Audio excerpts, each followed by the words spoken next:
Hello students. तो previous class के अंदर हम लोगों ने बात कर ली थी 5 एडजस्टमेंट्स के बारे में। एक तो हम लोगों ने पढ़ लिया था क्लोजिंग स्टॉक का एडजस्टमेंट। एक हम लोगों ने बात करी थी कौन से एडजस्टमेंट की, आउटस्टैंडिंग की, फिर प्रीपेड की, फिर अक्रूड की, फिर अनर्ड की। तो 5 एडजस्टमेंट जो है हम लोग जो है प्रिपेयर कर चुके हैं।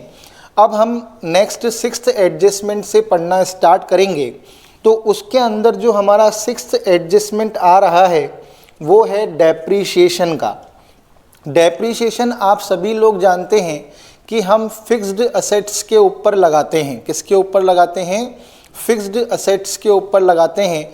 यानी कि जो टेंजिबल फिक्स्ड असेट्स होती हैं जैसे कि मशीनरी, फर्नीचर, है ना, आपका बिल्डिंग और इक्विपमेंट्स, ये जो कंप्यूटर, ये जो होते हैं इनके ऊपर हम क्या करते हैं? डेप्रीशिएशन लगाते हैं। ठीक है। और डेप्रीशिएशन क्या होता है कि भाई हम इन फिक्स असेट्स को यूज़ करते हैं तो इनकी वैल्यू क्या होती जाती है? कम होती जाती है। तो उनकी वैल्यू को कम करने के लिए हम क्या करते हैं? उनके ऊपर डेप्रीशिएशन जो है चार्ज करते हैं। इसे अपन हिंदी के अंदर क्या बोलते हैं? मूल्यह्रास। अब इसके अंदर कुछ कंडीशंस हैं, जैसे कि फर्स्ट कंडीशन क्या है? When provision for depreciation account is not maintained. भाई डेप्रीशिएशन हम डायरेक्ट भी लगाते हैं या फिर डेप्रीशिएशन को हम क्या करते हैं? प्रोविजन फॉर डेप्रीशिएशन के अंदर अक्यूमुलेट करते जाते हैं। तो सपोज कीजिए कोई सोल प्रोप्राइटरशिप फर्म है और उसने प्रोविज़न फॉर डेप्रीशिएशन अकाउंट को मेंटेन नहीं कर रखा है और वो फिक्स्ड असेट्स के ऊपर डेप्रीशिएशन चार्ज करता है। तो इस कंडीशन के अंदर कौन सी एडजस्टमेंट एंट्रीज होगी? यानी कि when provision for depreciation account is not maintained, यानी कि प्रोविज़न फॉर डेप्रीशिएशन अकाउंट को मेंटेन नहीं किया गया है। तो इस कंडीशन के अंदर पहली जनरल एंट्री जो होगी वो होगी डेप्रीशिएशन अकाउंट डेबिट। पहली एंट्री क्या होगी?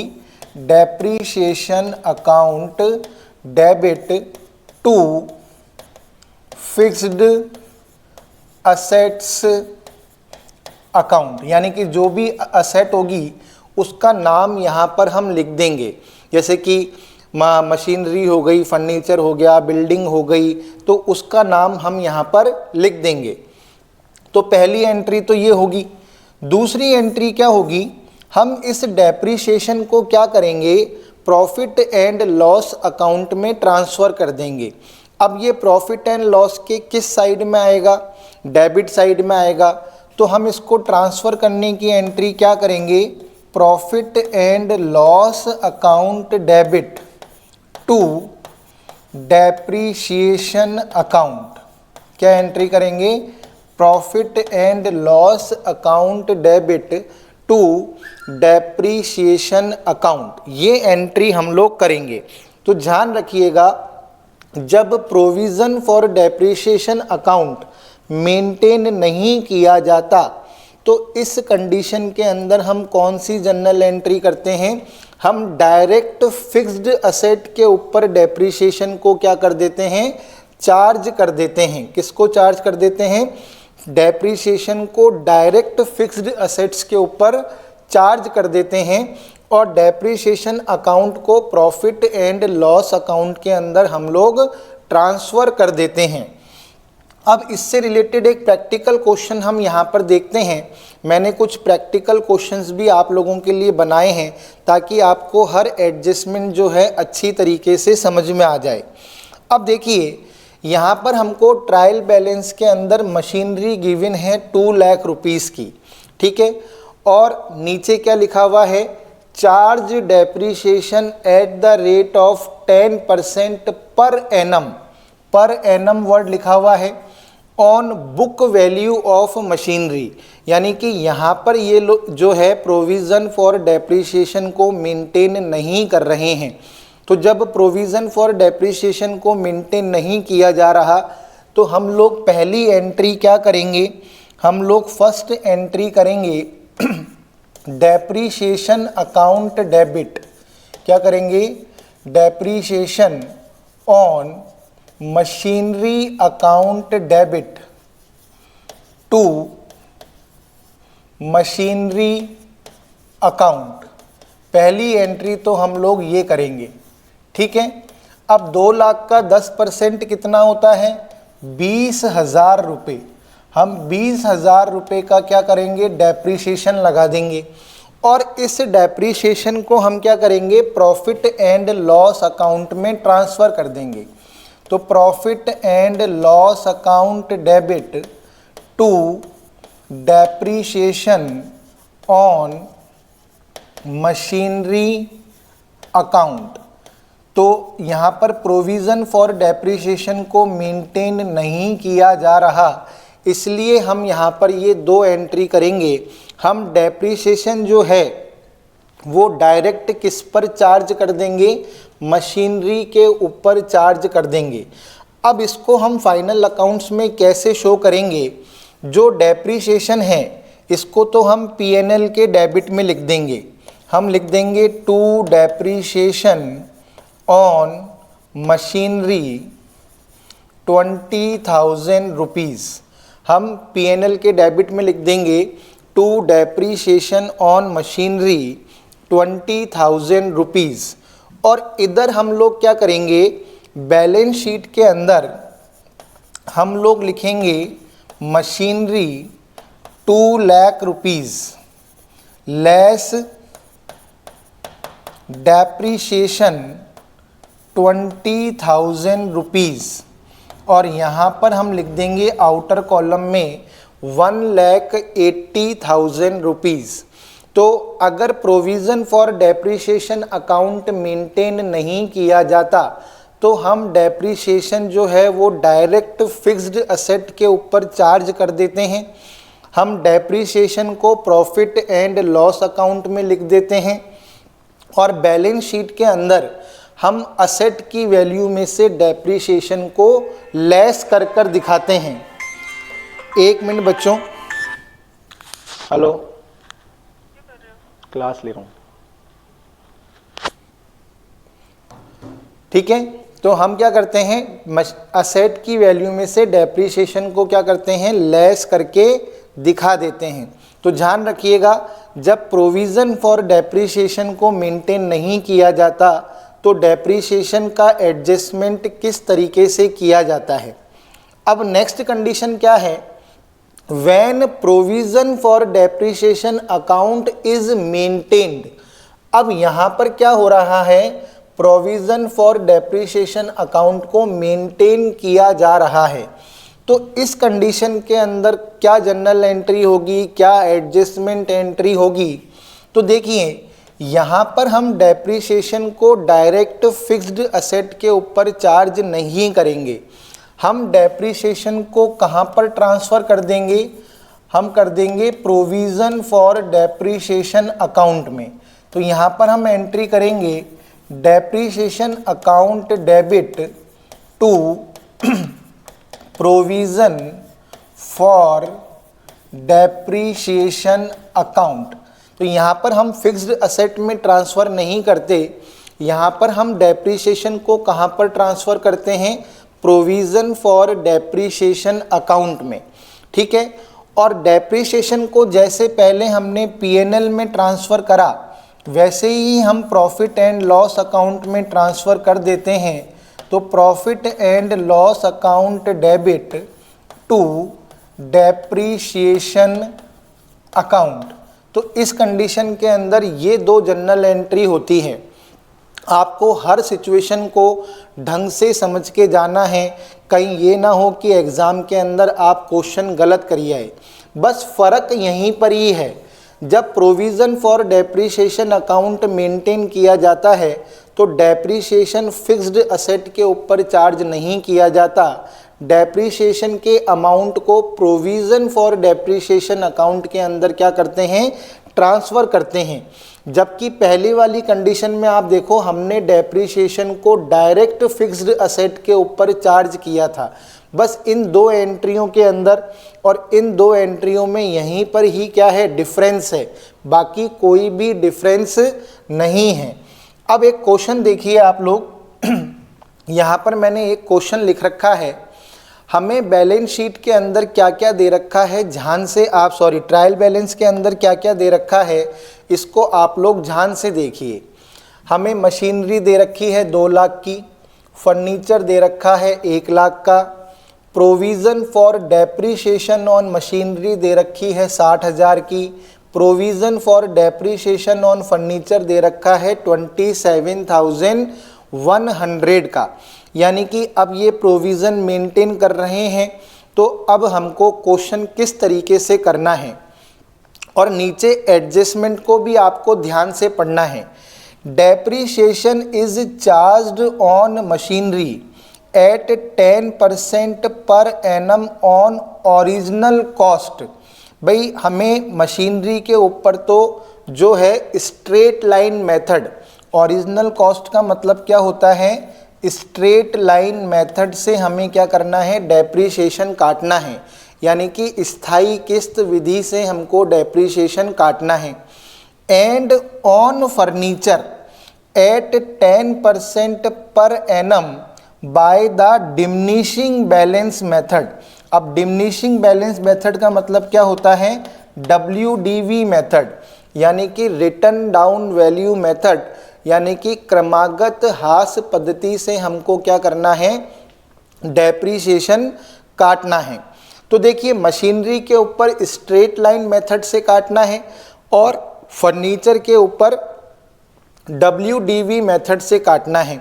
तो भाई हम जानते हैं कि जब भी provision for depreciation account maintain किया जाता है तो जितनी भी स्थायी संपत्तियां होती हैं उनको लागत मूल्य पर ही दिखाया जाता है ना। उनके मूल्य में से हम मूल्यह्रास को नहीं घटाते हैं, क्योंकि हम मूल्यह्रास जो है, डेप्रीशिएशन जो है वो प्रोविज़न फॉर डेप्रीशिएशन में ट्रांसफ़र करते हैं, उनके अकाउंट में ट्रांसफ़र नहीं करते। तो यानी कि यहाँ पर जो मशीनरी की और फर्नीचर की जो वैल्यू दे रखी है, ये हमको क्या दे रखी है, कॉस्ट प्राइस ही दे रखी है। यहाँ पर क्या दे रखी है, कॉस्ट प्राइस दे रखी है। क्योंकि जब भी हम प्रोविज़न को मेंटेन करते हैं तो हम स्थायी संपत्तियों को उनके लागत मूल्य पर ही दिखाते हैं। तो देखिए अब हमें मशीनरी के ऊपर जो है डेप्रीशिएशन काटना है, 10% काटना है, और ओरिजिनल कॉस्ट यानी कि स्ट्रेट लाइन मेथड से काटना है। तो स्ट्रेट लाइन मेथड के अंदर हमेशा डेप्रीशिएशन किस पर लगता है, कॉस्ट प्राइस पर लगता है। तो हमारे पास मशीनरी की कॉस्ट प्राइस कितनी है, 2 लाख रुपए है। तो मशीनरी के ऊपर हम जो मूल्यह्रास काटेंगे वो कितना काटेंगे, हम काटेंगे 2 लाख का 10%, यानी कि 20,000 रुपये का मूल्यह्रास हम काटेंगे। किसके ऊपर, मशीनरी के ऊपर, क्योंकि मशीनरी पर जो डेप्रीशिएशन काटना है वो कौन से मेथड से काटना है, SLM स्ट्रेट लाइन मेथड से काटना है। जबकि अगर मैं फर्नीचर की बात करूं तो फर्नीचर के ऊपर मुझे WDV मेथड से काटना है। किस पर काटना है, WDV मेथड से काटना है। अब मुझे फर्नीचर की कॉस्ट प्राइस दे रखी है, जबकि क्रमागत ह्रास पद्धति के अंदर जो मूल्यह्रास लगाते हैं वो मूल्यह्रास घटाने के बाद जो वैल्यू आती है उस पर लगाते हैं। तो अब मशीनरी की तो मेरे पास कॉस्ट प्राइस है, तो यानी कि मुझे पहले मशीनरी की वैल्यू को निकालना पड़ेगा, उस अमाउंट को निकालना पड़ेगा जिसके ऊपर मूल्यह्रास काटना है। भाई मशीनरी के ऊपर तो कॉस्ट पर काटना था, मेरे पास कॉस्ट प्राइस थी इसलिए मैंने काट दिया। लेकिन फर्नीचर के ऊपर मुझे क्रमागत ह्रास पद्धति से काटना है, तो मुझे पहले इसका क्या करना पड़ेगा, अपलिखित मूल्य यानी कि पुस्तक मूल्य निकालना पड़ेगा।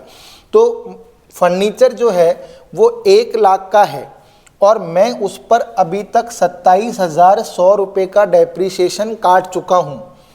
तो यानी कि 1 लाख में से 27,100 रुपये मुझे माइनस करने पड़ेंगे।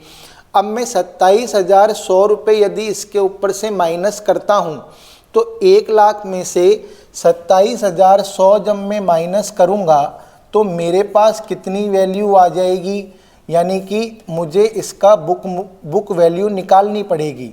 क्या निकालनी पड़ेगी? बुक वैल्यू निकालनी पड़ेगी। तो यहाँ पर इसकी वैल्यू कितनी आ जाएगी? 72,900 रुपीज़। कितनी आ जाएगी? 72,900 रुपीज़ जो है इसकी वैल्यू आ जाएगी। अब 72,900 के ऊपर मैं कितना काटूंगा? 10%, यानी कि डेप्रीशिएशन में फर्नीचर के ऊपर लगाऊंगा 7290, यानी कि 7,290 रुपये का डेप्रीशिएशन मैं फर्नीचर के ऊपर लगाऊंगा। देखो बच्चों, फर्स्ट ग्रेड का पेपर देने जा रहे हो, क्वेश्चन का स्टैंडर्ड आपको तय करना है कि कैसा क्वेश्चन आपके सामने आ सकता है। तो बहुत बारीकी से क्वेश्चन को पढ़ना है, उसके बाद ही सॉल्व करना है। अब क्या हुआ, मैंने दोनों के ऊपर लगाया जाने वाला डेप्रीशिएशन निकाल लिया। अब मैं डेप्रीशिएशन की एंट्रियां करूंगा। एडजस्टमेंट एंट्रियां में क्या क्या करूंगा? पहले मैं डेप्रीशिएशन मशीनरी की बता देता हूं।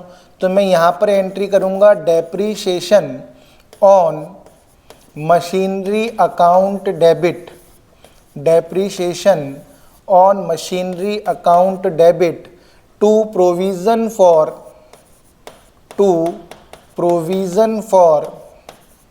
Depreciation on machinery account.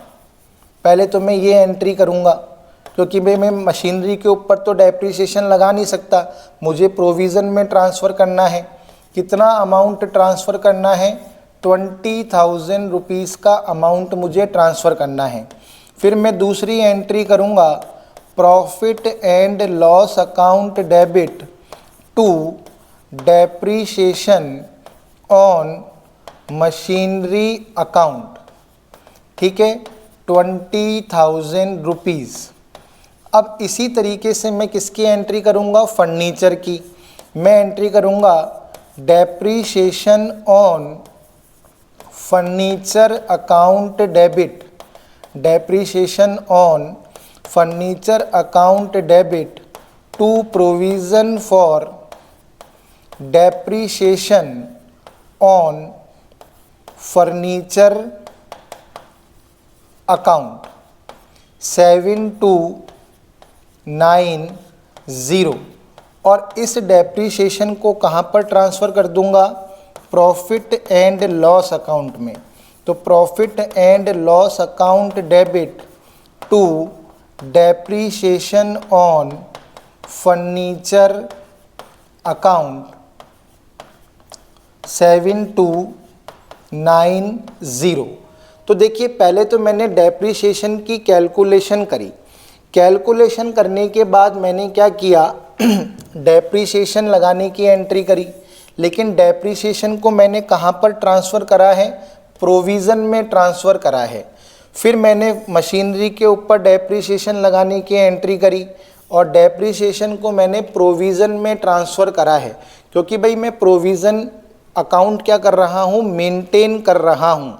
ठीक है, तो मैं फिक्स्ड असेट्स के ऊपर डायरेक्ट चार्ज नहीं कर सकता। अब देखो, प्रॉफिट एंड लॉस अकाउंट के अंदर कैसे दिखाएंगे? भाई ये मैंने प्रॉफिट एंड लॉस अकाउंट में ट्रांसफ़र करने की एंट्रियां करी है। तो मैं यहाँ पर लिख दूँगा, यहाँ पर क्या लिख दूँगा? To depreciation on machinery, to depreciation on furniture. तो मैंने मशीनरी के ऊपर लगाया 20,000, इस पर लगाया 7290। ठीक है, तो प्रॉफिट एंड लॉस अकाउंट के अंदर तो मैंने ये दो एंट्रियां जो ट्रांसफ़र करने की करी वो कर दी। अब मैं बैलेंस शीट के अंदर कैसे दिखाऊंगा? ध्यान रखिएगा, बैलेंस शीट के अंदर आप प्रोविज़न को असेट में से माइनस करके भी दिखा सकते हो और प्रोविज़न को आप लाइबिलिटी साइड के अंदर भी लिख सकते हो और असेट की वैल्यू वो की वही रहेगी। तो आप चाहो, लेकिन वैसे अगर देखा जाए तो हम डेप्रीशिएशन को डेप्रीशिएशन हो या प्रोविज़न फॉर डेप्रीशिएशन हो उसको लेस कर कर ही दिखाते हैं। तो यहाँ पर देखिए मशीनरी की वैल्यू कितनी है, मशीनरी की वैल्यू है 2 लाख रुपए। कितनी है? 2 लाख रुपए। अब मैं यहाँ पर लिखूँगा लेस प्रोविज़न फॉर डेप्रीशिएशन, है ना, ऑन मशीनरी, ऑन मशीनरी। अब देखो पहले प्रोविज़न कितने का था, पहले प्रोविज़न बना रखा था 60,000 का, अब 20,000 बढ़ गए, तो यहाँ पर मैं 60,000 लेस नहीं करूँगा, यहाँ पर मैं 80,000 लेस करूँगा, तो यहाँ पर हो गए 1,20,000 रुपये। तो यहाँ पर ये क्या हुआ, मैं यहाँ पर लिख रहा हूँ 60,000 प्लस 20,000, ये कर कर 80,000 रुपये आए हैं। उसी तरह मैं यहाँ पर लिखूँगा फर्नीचर, क्या लिखूँगा? फर्नीचर। फर्नीचर कितने का है? 1 लाख का। Less provision for depreciation on furniture. अब पहले फर्नीचर के ऊपर कितना प्रोविज़न था? 27,100, 7,290 रुपये और बढ़ गए। तो यहाँ पर मैं लेस करूँगा 27,000 प्लस 7,290, तो यहाँ पर ये हो गए 34,290 रुपये। तो 34,290 रुपये में लेस करके दिखाऊंगा, तो 0, 10 में से 9 गए 1, 9 में से 2 गए 7, 9 में से 4 गए 5, 9 में से 3 गए 6। तो ये इतना डेप्रीशिएशन कटने के बाद जो है वैल्यू आ रही है। तो आई थिंक आप लोगों को ये वाला एडजस्टमेंट समझ में आया होगा कि भाई प्रोविज़न फॉर डेप्रीशिएशन जब मेंटेन करते हैं तो किस तरीके से सॉल्यूशन करते हैं। और यदि आप लोग चाहो तो आप क्या कर सकते हो, यहाँ पर मशीनरी को 2 लाख लिखो, फर्नीचर को 1 लाख लिखो, प्रोविज़न फॉर डेप्रीशिएशन 80,000 यहाँ लिखो, provision for depreciation on furniture 34,290 रुपये आप लाइबिलिटी साइड के अंदर भी लिख सकते हो। दोनों तरीके हैं, या तो आप प्रोविज़न को असेट में से माइनस करके दिखाओ या आप चाहो तो लाइबिलिटी साइड के अंदर लिख दो। तो मुझे एक बार रिप्लाई करके बताओ कि यहाँ तक का कंसेप्ट क्लियर हुआ क्या, कि जब हम प्रोविज़न मेंटेन करते हैं तब क्या करते हैं और जब हम प्रोविज़न मेंटेन नहीं करते तब कैसे एडजस्टमेंट करते हैं। यहाँ तक बिल्कुल क्लियर हो गया क्या कंसेप्ट आपका?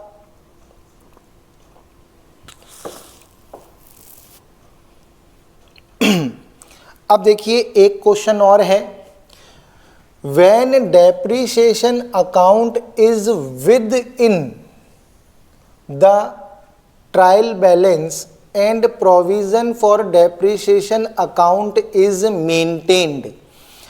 अब देखो यहाँ पर थोड़ा सा हटकर है। हटकर क्या है कि अब देखो आप देख रहे हो ट्रायल बैलेंस के नीचे मुझे कुछ भी नहीं दे रखा, यानी कि कोई भी एडजस्टमेंट गिवन नहीं है।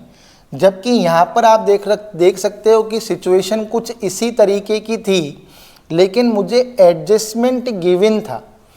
अब लेकिन इस क्वेश्चन के अंदर मुझे कोई एडजस्टमेंट ही गिवन नहीं है। इसका मतलब ये है कि जितनी माताफोड़ी यहाँ पर अपन ने की है ये सब ऑलरेडी हो चुकी है। हमें तो केवल और केवल क्या करना है, फाइनल अकाउंट्स के अंदर ही दिखाना है। क्योंकि ट्रायल बैलेंस के अंदर कोई चीज़ आ गई और उससे रिलेटेड कोई भी एडजस्टमेंट यदि बाहर नहीं है तो फिर हमें कुछ करने की ज़रूरत ही नहीं है। हमें कैलकुलेशन भी नहीं करनी है, हमें एडजस्टमेंट एंट्रियां भी नहीं करनी है। हमें तो केवल क्या करना है, इनको उठाकर फाइनल अकाउंट्स के अंदर लिखना है, क्योंकि कोई भी एडजस्टमेंट हमें गिवन नहीं है। अब देखो हम क्या करेंगे, सबसे पहले तो आप देखो हमें डेप्रीशिएशन ऑन मशीनरी दे रखा है, हमें depreciation on furniture trial balance के अंदर ही दे रखा है। मैं थोड़ा बड़ा कर देता हूँ, आपको नज़र आ रहा होगा। डेप्रीशिएशन ऑन मशीनरी यहाँ दे रखा ट्रायल बैलेंस के अंदर, डेप्रीशिएशन ऑन फर्नीचर यहाँ दे रखा ट्रायल बैलेंस के अंदर। इसका मतलब डेप्रीशिएशन चार्ज करने की एंट्री ये लोग कर चुके हैं और प्रोविज़न के अंदर भी ट्रांसफ़र कर चुके हैं, तो हमें तो कुछ करना ही नहीं है। तो आपको पता है डेप्रीशिएशन तो हम कहाँ दिखाएंगे, डेप्रीशिएशन हम दिखाएंगे पीएनएल अकाउंट के अंदर। कहाँ दिखाएंगे, पीएनएल अकाउंट के अंदर। तो हम यहाँ पर लिख देंगे टू डेप्रीशिएशन ऑन मशीनरी और to depreciation on furniture, to depreciation on furniture. Machinery पर कितना डेप्रीशिएशन है, मशीनरी के ऊपर डेप्रीशिएशन है 20,000 का, तो 20,000 हमने यहाँ लिख दिए। फर्नीचर के ऊपर कितना डेप्रीशिएशन है, 4,000 का, तो हमने 4,000 यहाँ पर लिख दिए। तो ये तो दो अकाउंट का खेल हो गया।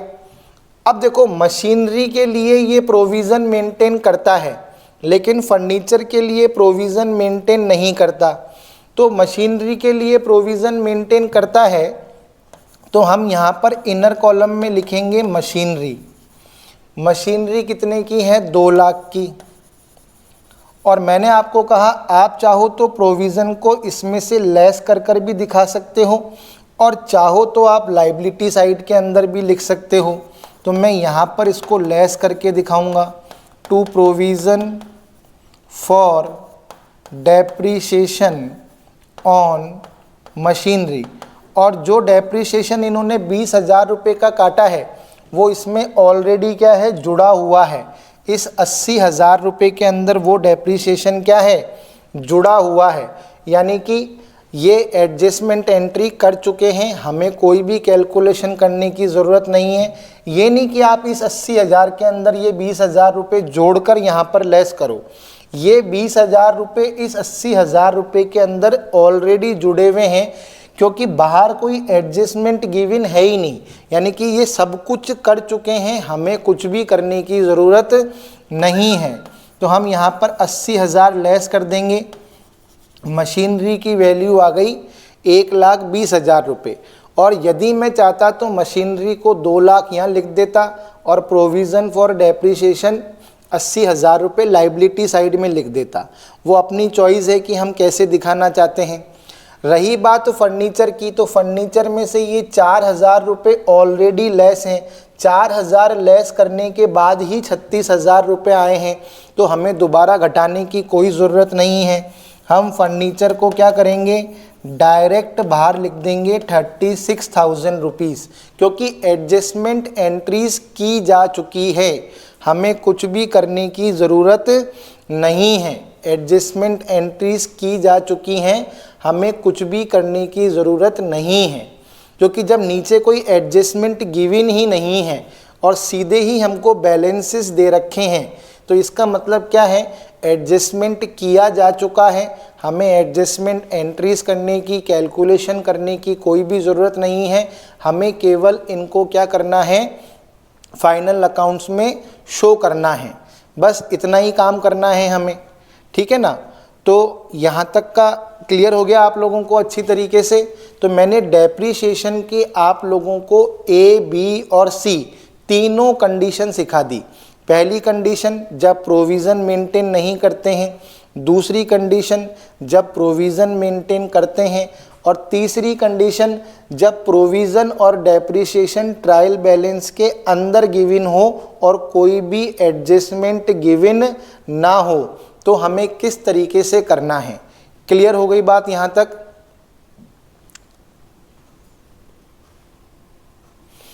अब देखिए नेक्स्ट एडजस्टमेंट जो आ रहा है वो है मैनेजर्स कमीशन का।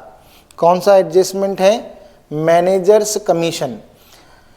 कभी कभी व्यापारी जो है वो अपने मैनेजर को शुद्ध लाभ पर कमीशन देने का वादा करता है।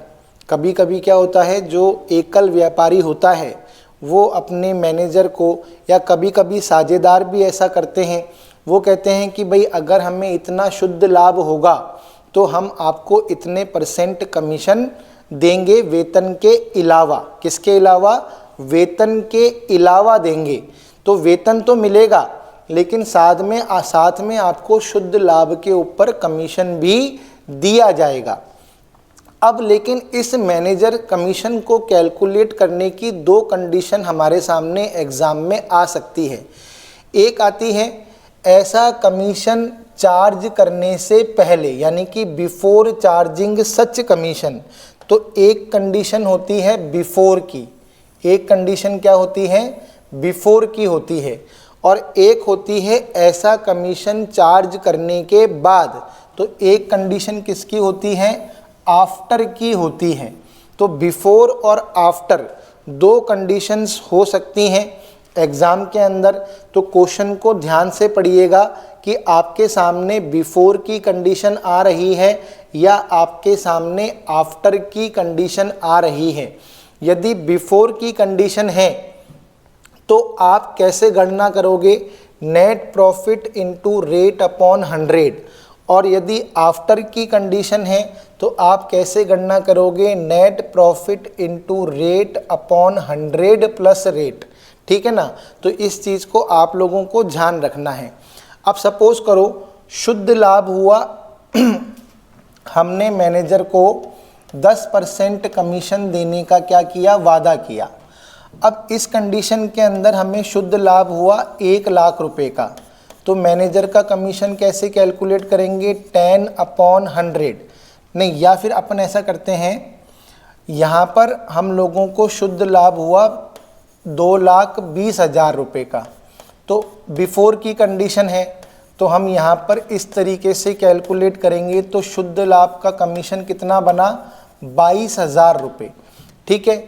अब इस कंडीशन के अंदर सपोज करो शुद्ध लाभ 2,20,000 ही हुआ। कितना हुआ? 2,20,000 रुपये। लेकिन यहाँ पर क्या होगा? रेट अपॉन 100 प्लस रेट है, तो 10 अपॉन 100 10 हो जाएगा। यहाँ पर 10 अपॉन 100 ही हुआ, यहाँ पर रेट अपॉन 100 प्लस रेट हो गया, तो इसलिए यहाँ पर 110 हो गया। तो यहाँ पर जो कमीशन आएगा वो कितना आएगा? 20,000 रुपये। कितना आएगा? 20,000 रुपये। यानी कि आफ्टर की कंडीशन में कमीशन कम आता है और बिफोर की कंडीशन में कमीशन जो है ज़्यादा आता है। बस कैलकुलेशन का फ़र्क है। किसका फ़र्क है? कैलकुलेशन का। अब इस कमीशन की गणना हम शुद्ध लाभ निकलने के बाद कर सकते हैं, उससे पहले तो कर ही नहीं सकते। तो इसका मतलब है ये कमीशन अभी तक हमने मैनेजर को दिया नहीं है। इसका मतलब क्या है? आउटस्टैंडिंग है। क्या है? आउटस्टैंडिंग है और फर्म के लिए खर्चा भी है। तो यहाँ पर हम एंट्री क्या करेंगे? 2 एंट्रियाँ यहाँ पर होती हैं एडजस्टमेंट की।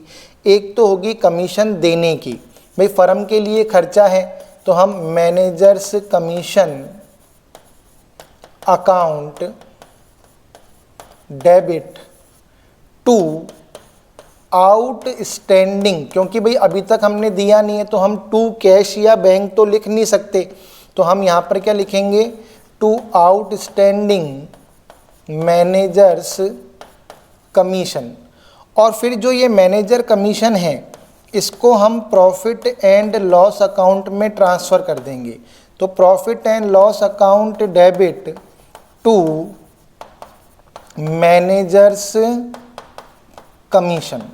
तो ये एंट्री हम यहाँ पर इस तरीके से 2 एडजस्टमेंट एंट्री करेंगे। अब हमने प्रॉफिट एंड लॉस अकाउंट में मैनेजर कमीशन लिखा, ट्रांसफ़र किया है, तो यहाँ पर हम लिख देंगे टू मैनेजर्स कमीशन। और आउटस्टैंडिंग है इसलिए बैलेंस शीट की लायबिलिटी में लिख देंगे आउटस्टैंडिंग मैनेजर्स कमीशन। अब अमाउंट सपोज करो ये वाला ले लेते हैं, तो यहाँ पर 22,000 और यहाँ पर भी 22,000, और ये वाला लोगे तो 20,000 और 20,000। तो आप लोगों को समझ में आया क्या? जल्दी से बताएं कि मैनेजर कमीशन वाला जो एडजस्टमेंट है वो आपको समझ में आ गया क्या? मैनेजर्स कमीशन वाला एडजस्टमेंट क्लियर है क्या आप लोगों को?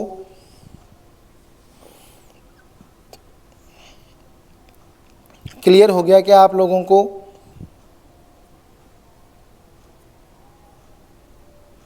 चलिए अब देखते हैं नेक्स्ट एडजस्टमेंट। नेक्स्ट एडजस्टमेंट क्या है? Interest on capital. क्या है? Interest on capital. तो इंटरेस्ट ऑन कैपिटल और इंटरेस्ट ऑन ड्राइंग, ये दोनों जो हैं कौन से कंसेप्ट के अकॉर्डिंग दिए जाते हैं? सेपरेट एंटिटी कंसेप्ट के अकॉर्डिंग। इंटरेस्ट ऑन कैपिटल जो है वो बिजनेस के लिए क्या होता है? एक्सपेंस होता है, क्योंकि यहाँ पर प्रोप्राइटर और बिजनेस दोनों की जो एंटिटी है वो अलग अलग मानी जाती हैं। व्यापार का स्वामी व्यापार में जो पूंजी लगाता है उसके बदले में व्यापार उसे उसकी पूंजी के ऊपर ब्याज देता है। तो देता है इसका मतलब फर्म के लिए क्या है? ये एक्सपेंस है। तो इसकी एडजस्टमेंट एंट्री क्या होगी? लेकिन ध्यान रखिएगा, इंटरेस्ट ऑन कैपिटल कभी भी कैश में नहीं दिया जाता। इसके बदले में क्या होता है? कैपिटल को इंक्रीज कर दिया जाता है, यानी कि व्यापार के स्वामी की जो पूंजी होती है उसको क्या कर देते हैं? बढ़ा देते हैं। तो देखिए यहाँ पर जो एडजस्टमेंट एंट्री होती है वो क्या होती है? इंटरेस्ट ऑन कैपिटल देने की एडजस्टमेंट एंट्री क्या होती है? मैंने कहा कैश में नहीं देते, लेकिन खर्चा है तो डेबिट तो करेंगे हम। तो हम एंट्री करेंगे interest on capital account debit. भाई खर्चा है इसलिए डेबिट करा हमने। अब हम नगद में तो दे नहीं रहे, तो हम क्या करते हैं? व्यापार के स्वामी की पूंजी को बढ़ा देते हैं। तो हम यहाँ पर लिख देते हैं टू कैपिटल अकाउंट, यानी कि हमने कैपिटल को क्या करा? इंक्रीज कर दिया। हमने कैपिटल को क्या करा? इंक्रीज कर दिया। सपोज करो व्यापार के स्वामी की जो पूंजी थी वो कितनी थी? 2 लाख रुपए। हमें इस 2 लाख रुपए के ऊपर 5% की रेट से क्या करना था? इंटरेस्ट ऑन कैपिटल देना था। तो पूरे साल का इंटरेस्ट ऑन कैपिटल कितना हुआ? पूरे साल का इंटरेस्ट ऑन कैपिटल हुआ 10,000 रुपये। तो 10,000 रुपये का इंटरेस्ट ऑन कैपिटल हमने दिया। किसको दिया? व्यापार के स्वामी को दिया। तो हमने नगद में नहीं दिया, हमने उसकी पूंजी को क्या करा? बढ़ा दिया। अब इस इंटरेस्ट ऑन कैपिटल को हम क्या करते हैं? प्रॉफिट एंड लॉस अकाउंट में ट्रांसफ़र कर देते हैं। तो profit and loss account debit to interest on capital account 10,000 रुपये। ये हमने इंटरेस्ट ऑन कैपिटल को क्या किया? लाभ हानि खाते में हस्तांतरित कर दिया। क्यों कर दिया?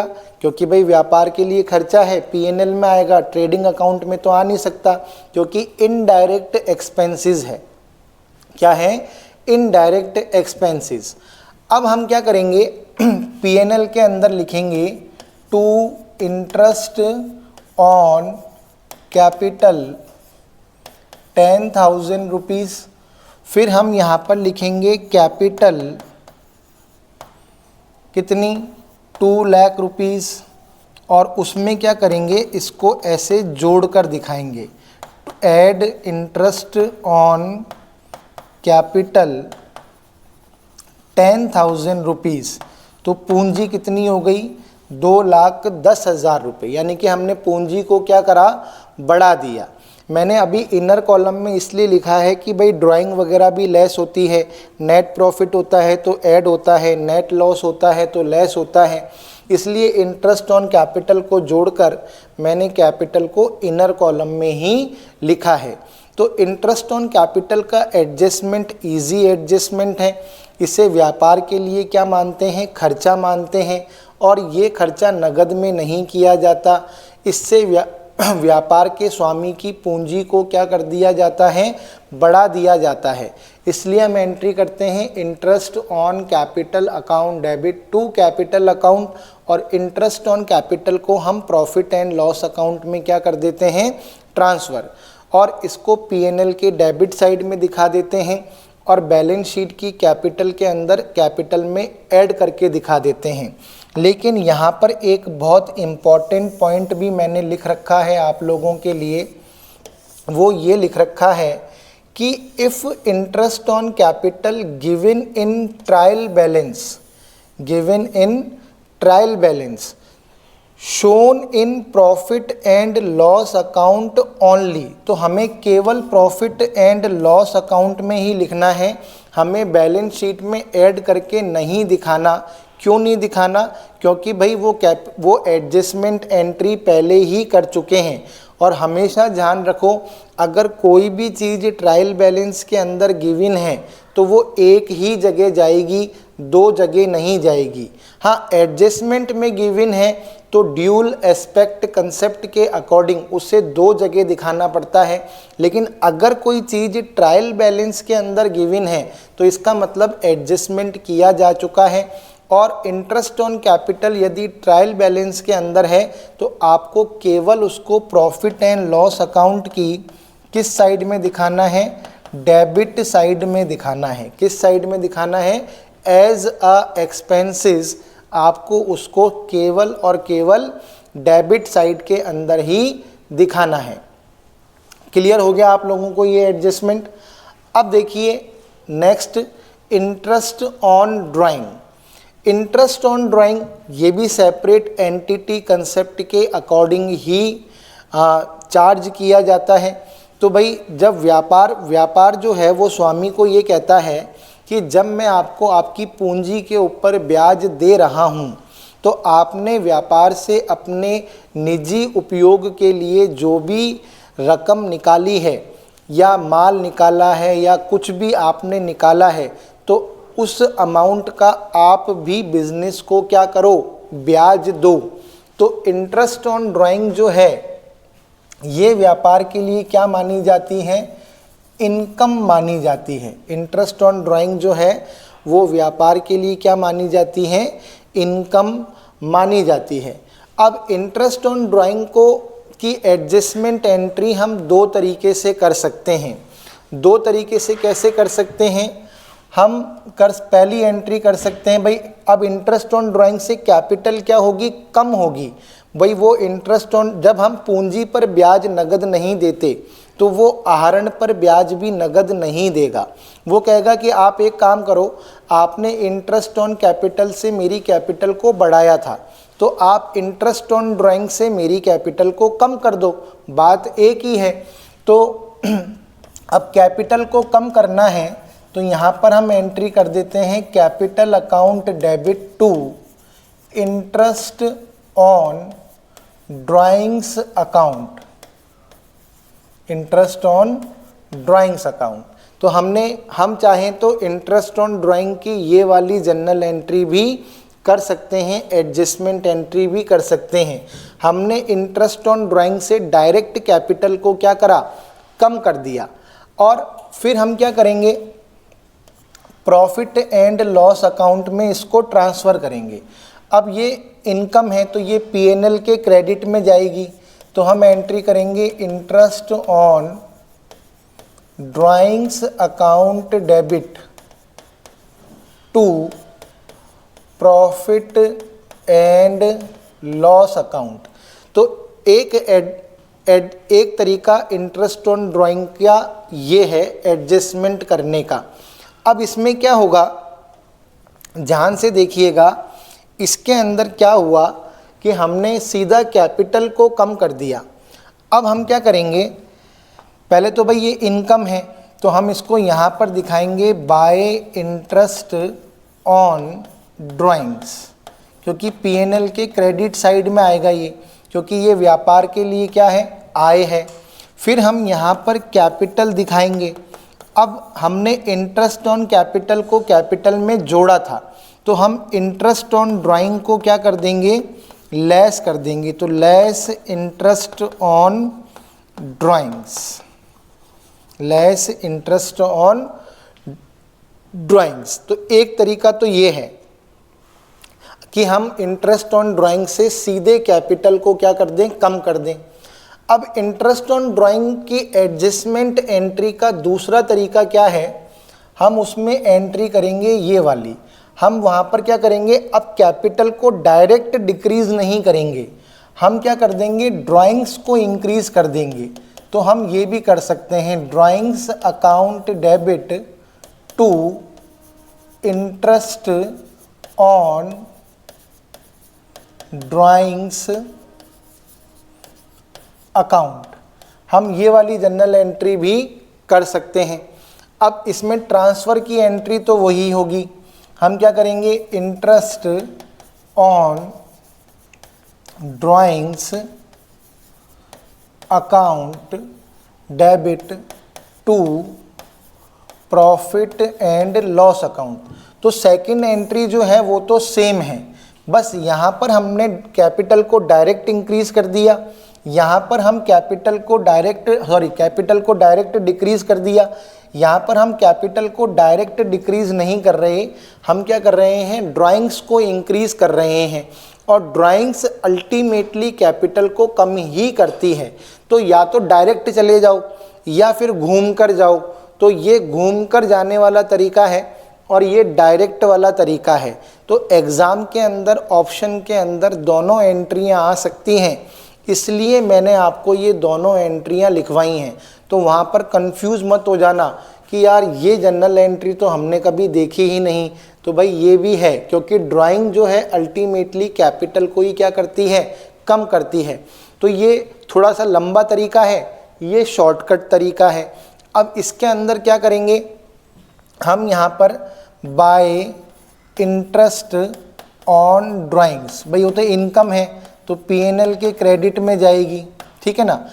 अब यहाँ पर हम कैपिटल में से इंटरेस्ट ऑन ड्राइंग को माइनस नहीं करेंगे, यहाँ पर हम लेस करेंगे ड्राइंग्स को, क्योंकि भाई हमने इंटरेस्ट ऑन ड्राइंग को कहाँ पर ट्रांसफ़र कर दिया, ड्राइंग्स में ट्रांसफ़र कर दिया। इसलिए अब हम लेस इंटरेस्ट ऑन ड्राइंग नहीं लिखेंगे, अब हम क्या लिखेंगे, लेस ड्राइंग्स लिखेंगे। क्या लिखेंगे, लेस ड्राइंग्स, क्योंकि हमने इंटरेस्ट ऑन ड्राइंग को ड्राइंग्स अकाउंट के अंदर क्या कर दिया, ट्रांसफ़र कर दिया। तो दोनों तरीके हैं, आप चाहें जो तरीका इस्तेमाल कर सकते हैं। बस ये शॉर्टकट है, ये लॉन्ग कट है, इतना ही फ़र्क है। अब यहाँ पर एक चीज़ और नोट डाल के, वही वाली बात, यदि interest on drawing trial balance के अंदर गिवन है तो बैलेंस शीट में कुछ भी करने की ज़रूरत नहीं है, आपको केवल उसको प्रॉफिट एंड लॉस अकाउंट की क्रेडिट साइड में दिखाना है। किस में दिखाना है, क्रेडिट साइड में दिखाना है। इस चीज़ को आप लोगों को ध्यान रखना है। अगर वो ट्रायल बैलेंस के अंदर गिवन है तो आपको केवल और केवल जो है उसको क्रेडिट साइड में दिखाना है। तो जल्दी से बताइए, ये वाला एडजस्टमेंट भी आपको समझ में आ गया क्या? जल्दी से रिप्लाई करें कि आपको ये वाला एडजस्टमेंट भी समझ में आ गया क्या? देखिए, डेप्रीशिएशन का एडजस्टमेंट, मैनेजर कमीशन का एडजस्टमेंट, इंटरेस्ट ऑन कैपिटल का एडजस्टमेंट, इंटरेस्ट ऑन ड्राइंग का एडजस्टमेंट, ये चारों एडजस्टमेंट अच्छी तरीके से समझ में आए क्या? रिप्लाई करें फटाफट से।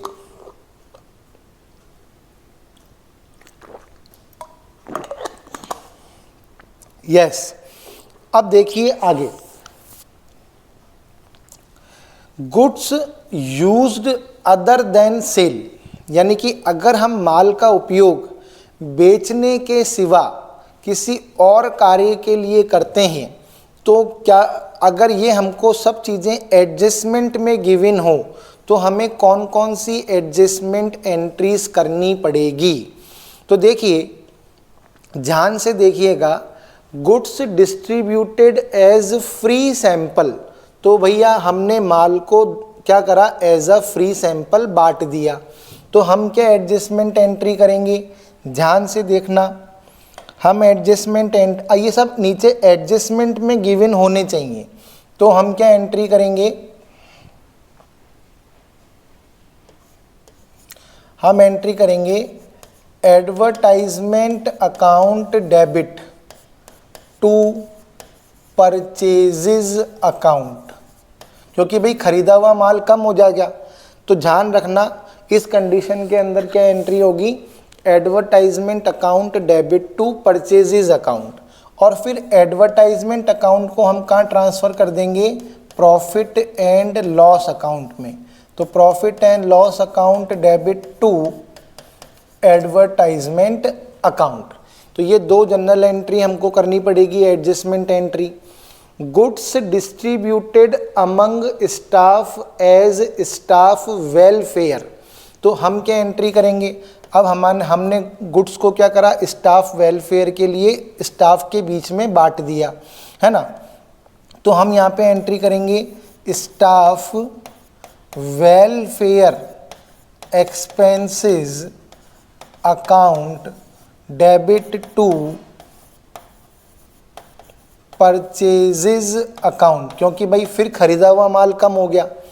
अब ये स्टाफ वेलफेयर एक्सपेंसेस कहाँ चले जाएंगे, प्रॉफिट एंड लॉस अकाउंट। तो profit and loss account debit to staff welfare expenses account, ठीक है। फिर goods given away in charity, तो ये इन है, ठीक है ना, इन चैरिटी। तो हम क्या एंट्री करेंगे, charity account debit to purchases account, क्योंकि फिर खरीदा हुआ माल क्या हो गया, कम हो गया। और चैरिटी को हम कहाँ ट्रांसफ़र कर देंगे, पीएनएल में। तो profit and loss account debit to charity account.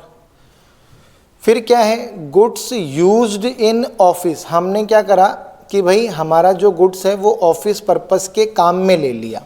तो हम क्या एंट्री करेंगे, office expenses account debit to purchases account. और ऑफिस एक्सपेंसेस को हम कहाँ ट्रांसफ़र कर देंगे, profit and loss account debit to office expenses account. यानी कि माल, खरीदे हुए माल का उपयोग आप इन कामों में भी कर लेते हो। कभी कभी हम क्या करते हैं, खरीदे हुए माल को मुफ्त में बांट देते हैं, कभी कभी हम खरीदे हुए माल को स्टाफ के अंदर बांट देते हैं, कभी कभी हम खरीदा हुआ माल दान में दे देते हैं, कभी हम खुद का खरीदा हुआ माल खुद ही के कार्यालय में काम में ले लेते हैं। तो इन सब कंडीशन के अंदर क्या होता है, परचेज कम होती है। क्या होती है, परचेज क्या होती है, कम होती है। हमेशा ध्यान रखना इनकी एडजस्टमेंट एंट्री के अंदर परचेज अकाउंट क्या होगा, क्रेडिट होगा।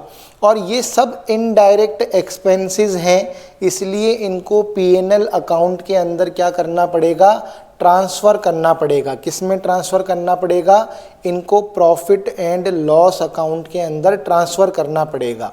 अब इनको हम फाइनल अकाउंट्स में कैसे दिखाएंगे, अब देखो, हम जब ट्रेडिंग अकाउंट बनाएंगे तो हम यहाँ पर क्या लिखते हैं, टू परचेजेस, क्या लिखते हैं, टू परचेजेस लिखते हैं। फिर परचेज के अंदर से हम क्या माइनस कर देते हैं, परचेज रिटर्न को माइनस कर देते हैं। तो नॉर्मली तो क्या होता है, ये परचेज रिटर्न ही होती है। जब मैंने आपको फर्स्ट चैप्टर पढ़ाया था विदाउट एडजस्टमेंट वाला, तो मैंने आपको कहा था कि भाई वैसे तो परचेज रिटर्न ही होती है, लेकिन कभी कभी क्या होता है, हमारे सामने इस तरीके के एडजस्टमेंट भी आ जाते हैं।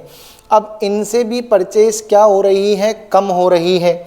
अगर सपोज़ करो हमने माल जो है ना, माल हमने मुफ्त में बांट दिया, तो हम यहाँ पे करेंगे लेस एडवर्टाइजमेंट। हमने माल जो है वो स्टाफ वेलफेयर में दे दिया, तो हम यहाँ पे करेंगे स्टाफ वेलफेयर एक्सपेंसेस। हमने माल चैरिटी में दे दिया, तो हम यहाँ पे करेंगे लेस चैरिटी। हमने माल को खुद के कार्यालय में काम में ले लिया, तो हम यहाँ पे करेंगे लेस ऑफिस एक्सपेंसेस। उसके बाद जो नेट अमाउंट आएगा वो नेट परचेजेस का अमाउंट कहलाएगा। लेकिन बहुत रेयर चांस है कि इस तरह का एडजस्टमेंट होता है, लेकिन फर्स्ट ग्रेड के अंदर आपसे इस तरह की जनरल एंट्री ज़रूर पूछी जा सकती है। इस चीज़ का आप लोगों को ध्यान रखना है, ये बहुत ही इम्पॉर्टेंट बात है। और फिर हमने इन सबको पीएनएल अकाउंट में ट्रांसफ़र किया था, तो यहाँ पर हम लिख देंगे टू एडवर्टाइजमेंट अकाउंट। हमने इन सबको कहाँ ट्रांसफ़र किया था? पीएनएल में। तो to advertisement account, to staff welfare expenses account, to charity account, to charity account, to यहाँ पर हमने और ऑफिस एक्सपेंसेस अकाउंट।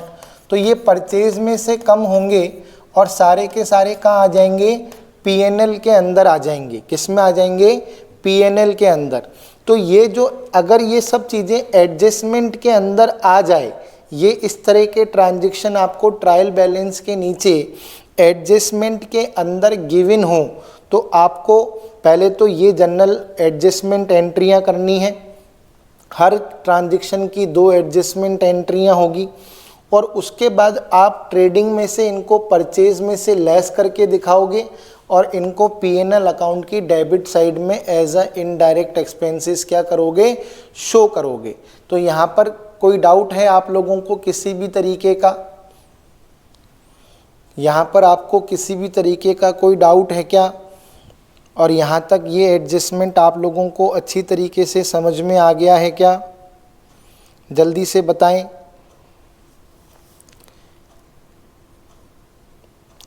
क्लियर है क्या ये वाला एडजस्टमेंट?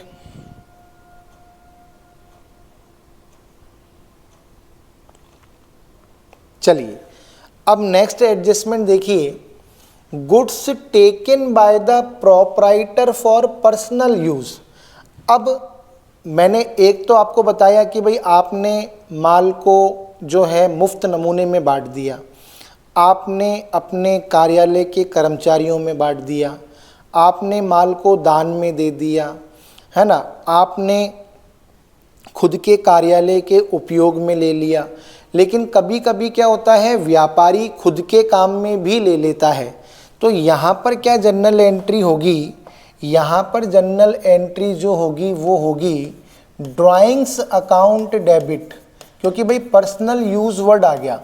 तो drawings account debit to purchases account.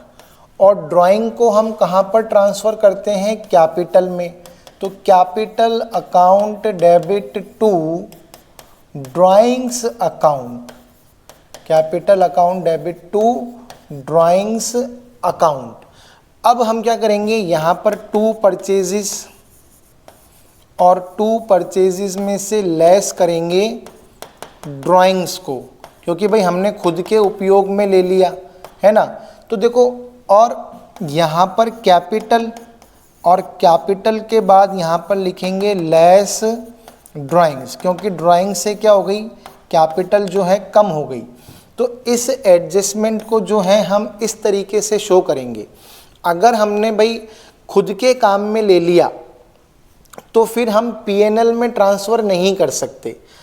इसमें भी परचेज क्रेडिट हो रही है, लेकिन ऊपर ड्राइंग्स है और ड्राइंग्स पीएनएल में ट्रांसफ़र नहीं होती, ड्राइंग से कैपिटल को डिक्रीज़ किया जाता है। तो यहाँ पर तो ट्रेडिंग और पीएनएल आ रहा था, यहाँ पर ट्रेडिंग और बैलेंस शीट आ रही है, इसलिए मैंने इस एडजस्टमेंट को अलग लिखा है।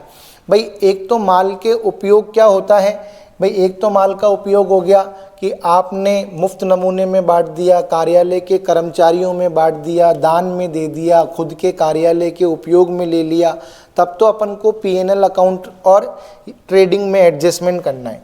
कभी कभार व्यापारी जो है खुद के माल को खुद ही काम में ले लेता है, खुद के उपयोग में ही काम में ले लेता है, निजी उपयोग में काम में ले लेता है, तो उसके अंदर हमको ये 2 जनरल एंट्रियां करनी है। ट्रेडिंग तो बनेगा, लेकिन पीएनएल की जगह बैलेंस शीट के अंदर हमको दिखाना पड़ेगा। और ध्यान रखना, अब पर्सनल यूज़ कॉस्ट प्राइस से एंट्रियां करनी है, यानी कि लागत मूल्य से एंट्री करनी है। अगर आपको मार्केट प्राइस और कॉस्ट प्राइस दोनों दे रखी हो तो ये दोनों एंट्रियां कॉस्ट प्राइस से होगी।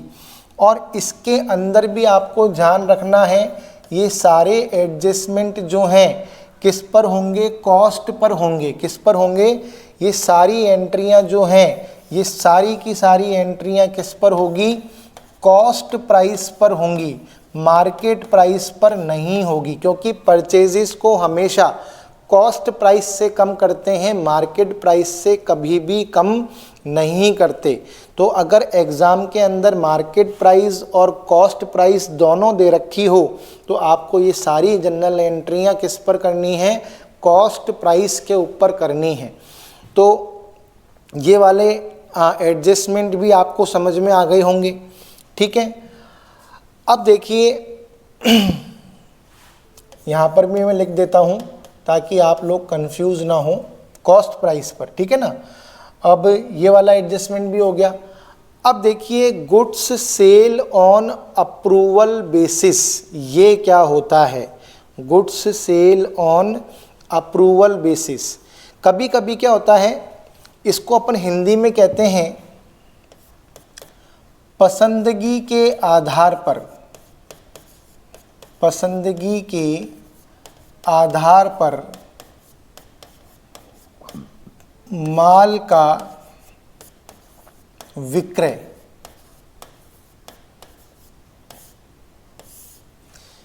इसे कहा जाता है पसंदगी के आधार पर माल का विक्रय करना।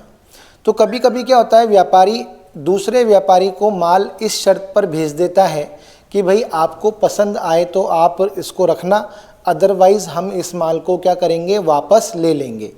अब सपोज़ करो 31 मार्च आ गई और सामने वाले व्यापारी ने अपना निर्णय अभी तक हमको नहीं दिया, तो भाई एक तरीके से वो माल जो है अभी तक हम उसको क्रय नहीं मान सकते। भाई जब हमने उसको हम उसको विक्रय नहीं मान सकते, जब हमने उसको भेजा था तब तो हमने सेल्स मानकर एंट्री कर दी थी, लेकिन अभी तक उसने हमको जवाब ही नहीं दिया है कि भाई हमें उसको विक्रय मानना है या नहीं मानना है। क्योंकि हमने उसको माल जो है पसंदगी के आधार पर भेजा है और 31 मार्च आ चुकी है, लेकिन सामने वाले व्यापारी ने अभी तक हमको कोई भी निर्णय नहीं दिया कि भाई वो माल को रखना चाहता है या नहीं रखना चाहता, और 31 मार्च आ चुकी है। तो ऐसी कंडीशन के अंदर जो भी माल हमने पसंदगी के आधार पर भेजा है, हम उसको सेल्स नहीं मान सकते। अगर हम सेल्स मान लेंगे तो हमारा प्रॉफिट बढ़ जाएगा, जो कि गलत है। क्योंकि भाई सामने वाले से हमें जो है अभी तक स्पष्ट जवाब जो है प्राप्त नहीं हुआ है। तो ऐसी कंडीशन के अंदर क्या होता है, हम जो एंट्री करते हैं वो क्या करते हैं, पहली एंट्री हम करते हैं सेल्स को कम करने की। तो हम एंट्री करेंगे sales account debit to debtors account. पहली एंट्री हम क्या करेंगे, sales account debit to debtors account. ध्यान रखिएगा क्योंकि हमको सेल को क्या करना पड़ेगा, कम करना पड़ेगा। जब तक हम सेल को, अगर हम सेल को बढ़ावा मान लेंगे तो हमारे लिए परेशानी हो जाएगी भाई, है ना, हम ऐसा कर ही नहीं सकते। ठीक है, यहाँ तक कोई डाउट है आपको? तो इस एंट्री में आपको तो कोई डाउट नहीं होना चाहिए। ये वाली एंट्री हम किस पर करेंगे, सेलिंग प्राइस पर। किस पर करेंगे, सेलिंग प्राइस पर, क्योंकि भाई हमने तो माल उसको सेलिंग प्राइस पर ही भेजा होगा। तो जब हमने उसको माल भेजा था तो हमने एंट्री करी थी debtors account debit to sales account. अब हम उस एंट्री को रिवर्स कर रहे हैं, sales account debit to debtors account, और सेलिंग प्राइस पर ही हमको कम करना पड़ेगा। दूसरी एंट्री हम करेंगे stock on approval account debit, stock on approval account debit to trading account. और ये एंट्री हम किस पर करेंगे, कॉस्ट प्राइस पर।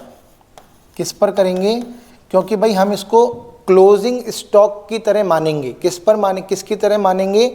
क्लोजिंग स्टॉक की तरह मानेंगे। तो ये वाला जो एडजस्टमेंट होता है, इसके अंदर हमें थोड़ी सी अलग प्रकार की एंट्रियां करनी पड़ती है। एक तो हमको सेल्स को कम करना है, हमें डेटर्स को भी कम करना है, क्योंकि भाई हमें अभी तक उससे हाँ या ना का जवाब प्राप्त नहीं हुआ है, तो हम सेल नहीं मान सकते। तो sales account debit to debtors account, और एक एंट्री हमको करनी पड़ेगी कि हमें उसको स्टॉक के अंदर ऐड करना पड़ेगा। तो stock on approval account debit to trading account. अब हम क्या करेंगे? ट्रेडिंग अकाउंट के अंदर यहाँ पर लिखेंगे बाय सेल्स, ठीक है, और इसमें से लेस करेंगे स्टॉक ऑन अप्रूवल बेसिस, ठीक है। और कौन सी प्राइस पर? सेलिंग प्राइस पर। किस पर? सेलिंग प्राइस पर। फिर हम यहाँ पर लिखेंगे बाय क्लोजिंग स्टॉक, और आप चाहो तो अलग से भी लिख सकते हो, लेकिन मैं क्लोजिंग स्टॉक के अंदर ऐड करके दिखाऊंगा। Add stock on approval basis. और ये एंट्री में किस प्राइस पर करूँगा? ये एंट्री में करूँगा, यहाँ पर ऐड करूँगा कॉस्ट प्राइस। क्या ऐड करूँगा? कॉस्ट प्राइस, ठीक है। सेल्स कम हो गई और क्लोजिंग स्टॉक क्या हो गया? इंक्रीज हो गया। यहाँ पर मैं क्या करूँगा? डेटर्स, क्योंकि भाई डेटर्स को भी कम करना है, तो debtors less stock on approval basis. और ये किस प्राइस पर करूँगा मैं? सेलिंग प्राइस पर कम करूँगा। किस पर कम करूँगा? सेलिंग प्राइस पर। और यहाँ पर मैं लिखूँगा क्लोजिंग स्टॉक, क्योंकि क्लोजिंग स्टॉक बैलेंस शीट में भी आता है। Add stock on approval basis. और यहाँ पर मैं क्या करूँगा? कॉस्ट प्राइस को ऐड करूँगा। तो देखिए यहाँ पर इस एडजस्टमेंट को दिखाने का तरीका ये होता है। इस एडजस्टमेंट को दिखाने का तरीका ये होता है, goods sale on approval basis. तो एक तो सेल्स को कम करना पड़ता है। अगर आपको 31 मार्च तक सामने वाले का कोई भी जवाब प्राप्त नहीं हुआ है, तो आप उसको सेल नहीं मान सकते। आपको सेल को डिक्रीज़ करना पड़ेगा, डेटर्स को डिक्रीज़ करना पड़ेगा, और आपको कॉस्ट प्राइस पर स्टॉक ऑन अप्रूवल बेसिस। अब यहाँ पर ये आप डायरेक्ट क्लोजिंग स्टॉक क्यों नहीं लिख सकते? क्योंकि वो अभी आपके गोदाम में नहीं है, वो अप्रूवल बेसिस पर सामने वाले के पास ही पड़ा है।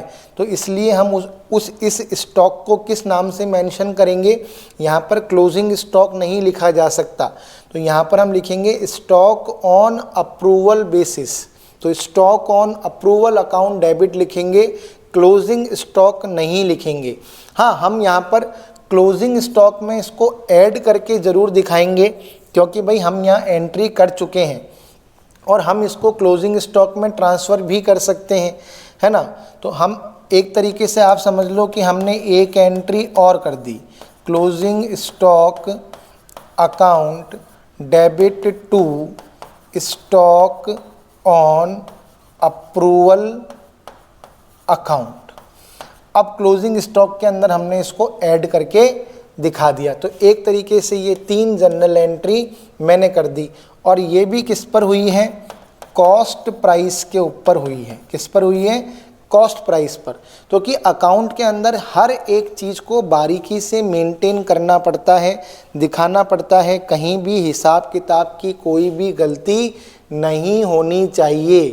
तो हर एक चीज़ बिल्कुल क्रिस्टल क्लियर होनी चाहिए, क्योंकि अकाउंट्स के अंदर ट्रांसपेरेंसी बहुत बड़ा मैटर होता है और एक तरीके से हम कोई भी फ्रॉड वाला काम नहीं कर सकते, इसलिए एक एक चीज़ का के पीछे एक एक फिगर जो हमने अकाउंटिंग बुक्स में मेंटेन किया है उसका प्रूफ हमारे पास होना चाहिए कि भाई हम ये यहाँ पर ऐसा क्यों दिखा रहे हैं। तो उसके पीछे ये जर्नल एंट्रियाँ ही हैं, क्योंकि बिना जर्नल एंट्री के, अब इसको आप एडजस्टमेंट एंट्री कह लो, है ना, इनके बगैर आप इस तरीके से किसी चीज़ को मेंशन नहीं कर सकते। तो आई थिंक आप लोगों को ये वाला एडजस्टमेंट अच्छी तरीके से समझ में आ गया होगा, है ना। तो देखिए आज की क्लास के अंदर हम लोगों ने जो पढ़ाई करी, डेप्रिसिएशन का एडजस्टमेंट हम लोगों ने सीख लिया, है ना। तो देखो यहाँ पर हम लोगों ने क्लोजिंग स्टॉक का एडजस्टमेंट कंप्लीट कर लिया, हम लोगों ने आउटस्टैंडिंग एक्सपेंसेस का एडजस्टमेंट सीख लिया, हम लोगों ने प्रीपेड एक्सपेंसेस का एडजस्टमेंट सीख लिया, हम लोगों ने अक्रूड इनकम का एडजस्टमेंट सीख लिया, हम लोगों ने अनर्ड इनकम का एडजस्टमेंट सीख लिया, फिर हमने डेप्रिसिएशन का एडजस्टमेंट सीखा, किसका, डेप्रिसिएशन का, फिर हमने मैनेजर्स कमीशन का एडजस्टमेंट सीखा, ठीक है। फिर मैनेजर्स कमीशन के बाद हमने इंटरेस्ट ऑन कैपिटल, फिर हमने इंटरेस्ट ऑन ड्राइंग्स, फिर हमने goods used in other way, goods used in other uses, है ना, फिर हमने goods withdrawn bye proprietor for personal use, ये वाला सीखा। फिर हमने सीखा goods Saint on approval basis. तो हमने अभी तक जो है 1, 2, 3, 4, 5, 6, 7, 8, 9, 10, 11 और 12 एडजस्टमेंट जो हैं अभी तक हम सीख चुके हैं। आप यहाँ से टैली कर सकते हो। पूरे 12 एडजस्टमेंट मैं आप लोगों को सिखा चुका हूँ। अब 6 एडजस्टमेंट जो हैं और बचे हैं। कितने एडजस्टमेंट और बचे हैं? 6 एडजस्टमेंट और बचे हुए हैं जो हम लोग जो हैं कल की क्लास के अंदर सीखेंगे। तो क्लास के साथ जुड़ने के लिए, बने रहने के लिए आप सभी विद्यार्थियों का बहुत बहुत धन्यवाद। Thank you very much.